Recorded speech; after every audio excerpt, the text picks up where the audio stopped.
آپ ایک تو یہ فرمائیے، رہنمائی کیجئے کہ عشر کے فرض ہونے کی شرائط کیا ہیں، جی اور دوسرا یہ کہ یہ زکوٰۃ ہو یا عشر یا صدقات وغیرہ اسلام کے معاشی نظام میں اور اقتصادی ڈھانچے میں ان کی کیا اہمیت ہے؟ بسم اللہ والصلاۃ والسلام علی رسول اللہ۔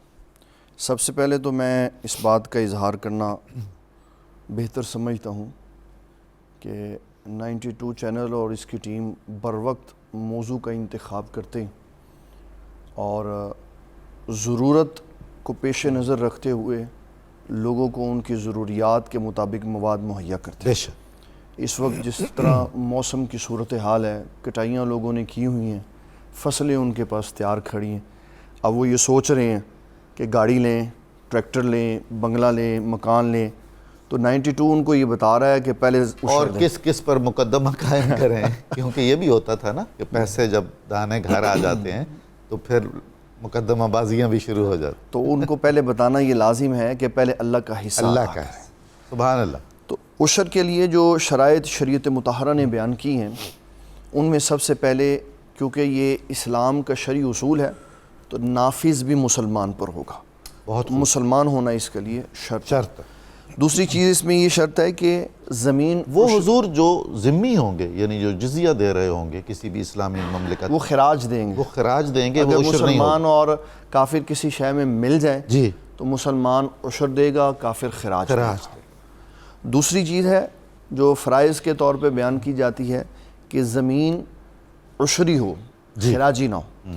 نمبر 3، ایسی زمین ہو جس سے پیداوار بھی اگے، اچھا، اگر پیداوار نہیں ہوئی تو عشر نہیں ہو۔ ظاہر ہے بنجر اگر ہے تو۔ نمبر 4 کہ جو فصل اگی ہے وہ تجارت کی غرض سے ہو اور وہ مال تجارتی مال ہو۔ اگر اس کو تجارتی مال تصور نہیں کیا جاتا، مثلا گھاس خود بخود اگاتی ہے، جی جی، اس پہ عشر نہیں ہے۔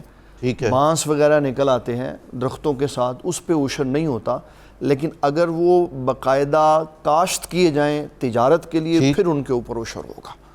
تو یہ بنیادی چیزیں ہیں جس کو شریعت مطہرہ نے لازم قرار دیا۔ اگر کوئی شخص کاشت کرتا ہے تھوڑی سی، محض اپنی خانگی ضرورت کے لیے، برائے تجارت نہیں، تو اس کا کیا حکم ہوگا؟ اس کے لیے یہ دیکھنا پڑے گا کہ وہ جس جگہ پہ کاشت کر رہا ہے وہ کیا ہے۔ ٹھیک ہے، اگر تو اپنے باغیچے میں اس نے کاشت کیا ہے تو پھر اس کے اوپر عشر نہیں ہے، عشر نہیں ہے، اور کم سے کم 2 سیر سے اگر وہ چیز کم ہوگی تو پھر اس کے اوپر عشر نہیں ہوگا، اس سے زیادہ ہوگی تو پھر اس کے اوپر شریعت عشر مقرر کرے گی۔ اس کا ہماری اقتصادی اور معاشی صورتحال پر کیا اثر پڑتا ہے، یہ سب سے اہم ہے۔ نبی صلی اللہ تعالیٰ علیہ وسلم نے جب فرائض کا ذکر کیا نا تو آپ نے زکوٰۃ کے بارے میں یہ حکم ارشاد فرمایا، تُؤْخَذُ مِنْ أَغْنِيَائِهِمْ وَتُرَدُّ عَلَىٰ فُقَرَائِهِمْ، سبحان اللہ، سبحان، کہ تمہارے غنیوں سے لیا جائے گا اور تمہارے فقیروں کو دیا جائے گا۔ یہ فقیر وہ ہیں جن کے صدقے غنیوں کو رزق ملتا ہے۔ جی بالکل ایسا ہی ہے، اور اس میں نبی صلی اللہ علیہ وسلم کا طریقہ کار یہ ہے اور یہ مشعل راہ ہے کہ چاہے عشر ہے چاہے زکوٰۃ ہے، آپ صلی اللہ تعالیٰ علیہ وسلم باقاعدہ طور پر ٹیمیں تشکیل دے کر لوگوں سے چیزیں اکٹھی کرتے تھے۔